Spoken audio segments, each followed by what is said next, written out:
It's been a busy offseason in Detroit as the Red Wings try to make some moves to get back to the playoffs. Brian Fisher of Locked On Red Wings is here to talk about the team's offseason and their prospects for 2023-2024 next on the Locked On NHL Podcast. You're Locked On NHL, your daily podcast on the National Hockey League. Part of the Locked On Podcast Network, your team every day.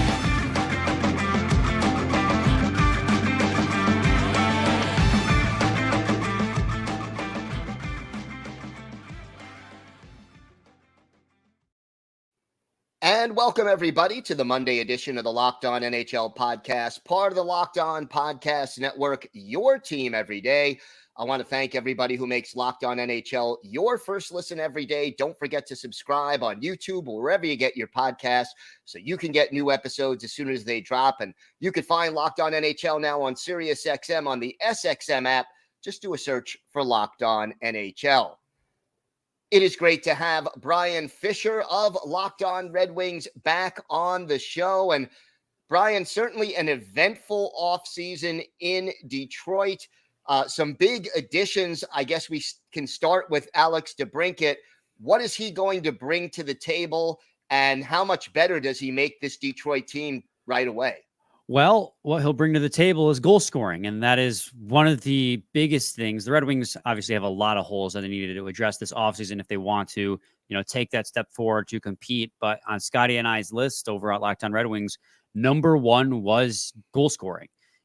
Outside of Dylan Larkin last year, who had a career year, 79 points in 80 games played, the team really didn't have a scoring threat. Bertuzzi spent most of the year injured. He didn't really start picking himself back up to his old self until he got traded to the Bruins. And so they just needed somebody who could go out there and put the puck in the back of the net. Now, coming off of a down year with Ottawa Senators and the fact that he kind of forced his way to Detroit going home, the Red Wings were lucky to get him for so cheap. And, we still think, it's a little unfair, we think, to say that his 40-goal seasons were because of Patrick Kane, because that's always the biggest criticism, is he scored 41 goals twice, but he was also playing on one of the best playmakers the NHL has ever seen. We do think it's a little unfair to say that's the sole reason he could get to 41, but you have to also address that Patrick Kane was that man. He was the best guy, best playmaker one of the best playmakers the NHL has ever seen. So we think anywhere between 30 to 35 goals would be a good bounce back year for DeBrincat. He's playing on a line. He will most likely play on a line with Dylan Larkin. Dylan Larkin's a great two-way forward of his own, right? He can score 30 goals all on his own. You put someone of DeBrincat's caliber with him, that goal scoring is going to uptick for, I think, both those players, because DeBrincat isn't afraid to get in the corners and dig that puck out, despite the fact that he's 5'7", something like that. He plays bigger than he is. So I think that they're going to really help each other thrive in the upcoming season. And I already forgot what the second part of your question was. You asked me about DeBrincat. My brain went.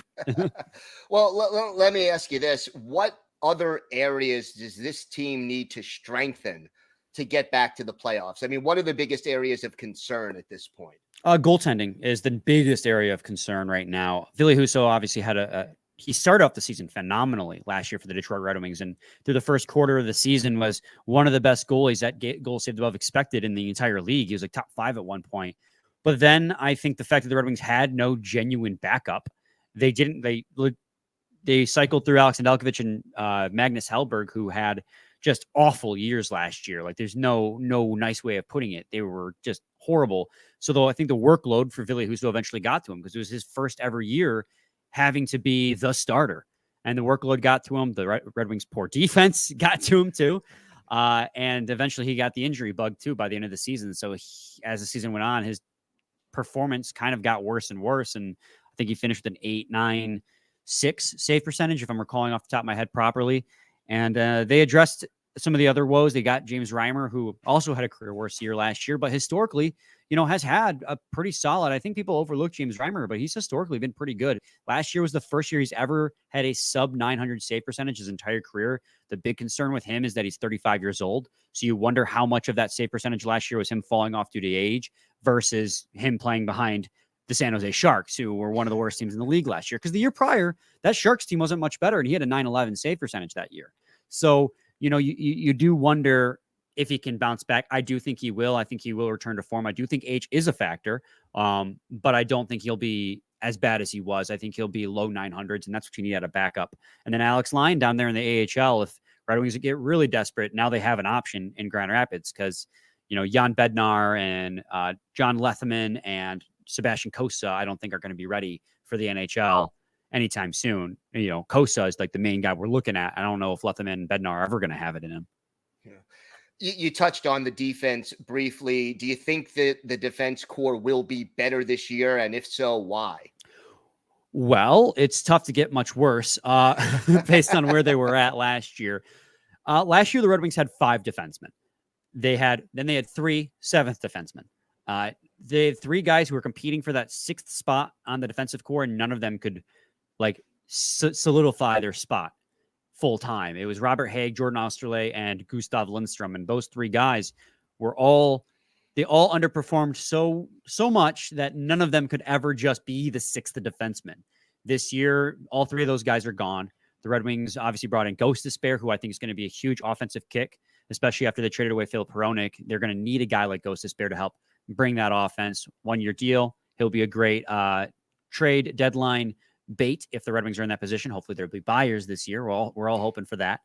And then Justin Hall, I think a lot of people, my thoughts on him are complicated because there is a little bit of it. Like the year prior, the Red Wings signed Ben Sherratt, and me and Scotty were like, that's not a good signing. And it's kind of proven to not be a good signing thus far. And people are saying the same thing about Justin Hall this year.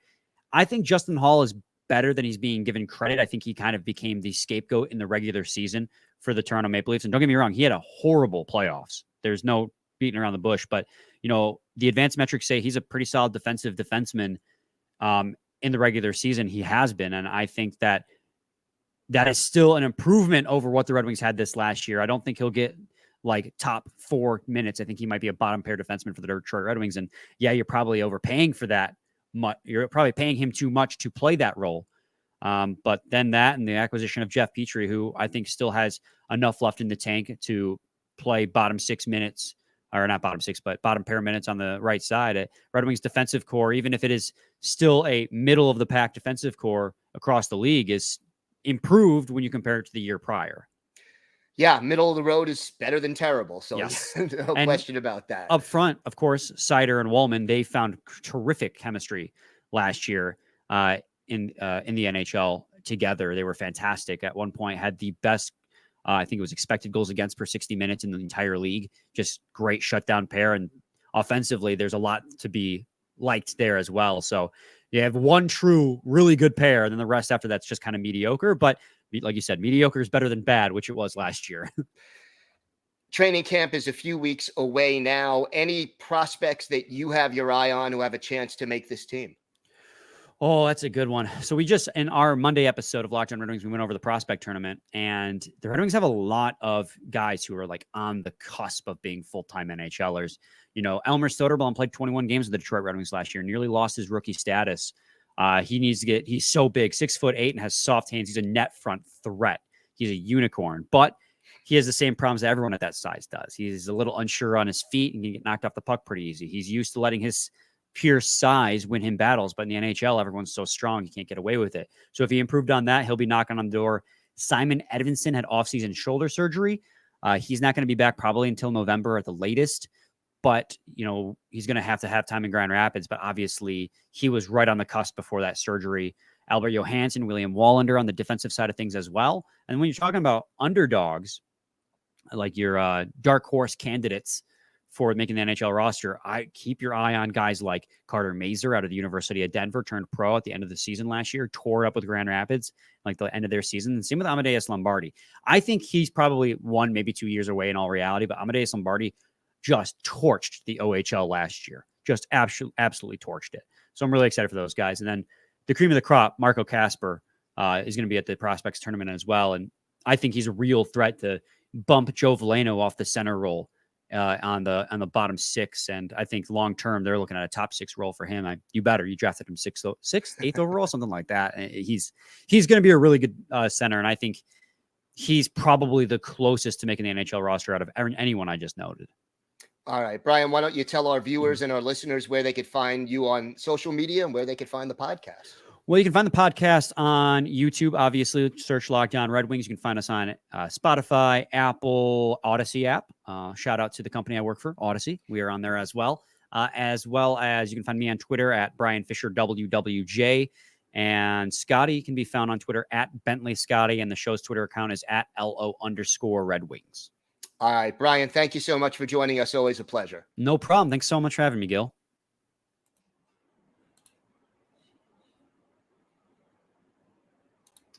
Today's episode is brought to you by FanDuel. Get ready for the NFL season with incredible offers from FanDuel, America's #1 sportsbook. Right now, new customers can bet $5 and get $200 in bonus bets guaranteed. Plus, all customers who bet $5 will get $100 off NFL Sunday Ticket from YouTube and YouTube TV. Now is the best time to join FanDuel, the app that is easy to use, and you can be on everything from point spreads to player props and more. And hey, with NFL Sunday Ticket, you could follow any of the 32 NFL teams regardless of where you live. So visit FanDuel.com/lockedon and kick off the NFL season with an offer you won't want to miss. FanDuel, official partner of the NFL.